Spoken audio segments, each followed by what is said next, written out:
2022 నాటికి ఎంత అయింది అప్పు? 82,194 రూపాయలు అప్పు అయింది.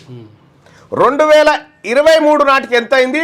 91,504 రూపాయలు అప్పు అయింది మన నెత్తి మీద, ఒక్కొక్కరి నెత్తి మీద. 2024కి వచ్చేసరికి 1,1868 రూపాయలు అయింది ఒక్కొక్కరి నెత్తి మీద. 2024 అంటే ఇక్కడి నుంచి రేవంత్ రెడ్డి గారి 23 తర్వాత ఈ రేవంత్ రాజు గారి, కొడంగల్ రాజు గారి పరిపాలన ఇది. ఇక్కడ వరకు ఏమో రేవంత్ రెడ్డి కేసీఆర్ది. ఈయన మొత్తం అప్పులు చేసిండు, ప్రజలను నిండా మూస్తుండు, కాబట్టి నాకు అధికారం ఇరి నేను తక్కువ చేస్తా అని ఈయన తీసుకున్నాడు. ఈయన తీసుకున్నాక తక్కువగా ఉన్న అప్పు తక్కువ లేదు.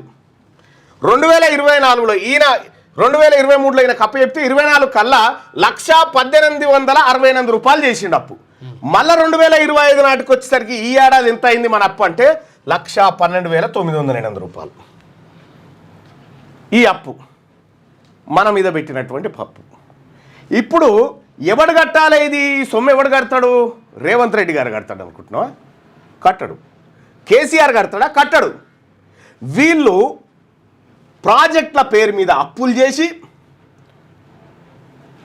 కమిషన్లు కొట్టి ఆ అప్పును వాళ్ళ దగ్గర ఏమని చెప్పారు? ఇగో మా తెలంగాణ రాష్ట్రంలో 4,21,00,000 మంది ప్రజలు ఉన్నారు, ఇలా జుట్లు తాకట్టు పెడతా ఉన్నాం మేము, మీరు అప్పులు ఇరని అప్పు తెచ్చిరు. మనకు తెలియకుండానే మన జుట్లు తాకట్టు పెట్టిరు. ఇప్పుడు మనం కట్టాలి. ఎట్లా కడతాం మళ్ళీ అంటే, పెట్రోల్ ఎంత వస్తుంది మనకు లీటరు?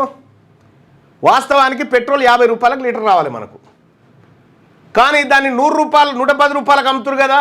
లీటర్ మీద 60 రూపాయలు వసూలు చేస్తారు అన్నట్టు మన దగ్గర. అదే పన్ను అవి తెచ్చి ఇవి కడతారన్నట్టు. ఉప్పు, మిరపకాయ, పప్పు ఏది కొన్నా కూడా పన్నులు పడతా ఉన్నాయి కదా. ఆ పన్నులతోటే ఈ అప్పులు కడతారు. ఆ పన్నులతోటే ఈయన బాకీ ఉన్న కార్డు తీసుకుపోయి ఆయనకి ఇస్తుండు, ఆయన బాకీ ఉన్న కార్డు తీసుకుపోయి ఈయనకి ఇస్తా ఉండు. ఇద్దరిది దొంగ నాటకం. వీళ్ళిద్దరు కలిసి తెలంగాణలో ఆర్థిక వ్యవస్థను చిన్నాభిన్నం చేసిరని కంట్రోలర్ అండ్ ఆడిటర్ జనరల్ నివేదికలు చెప్తా ఉన్నాయి. ఇది నా సొంత కవిత్వం కూడా కాదు, కాగ్ నివేదిక ఆధారంగా చెప్తా ఉన్నాయి ఇవన్నీ.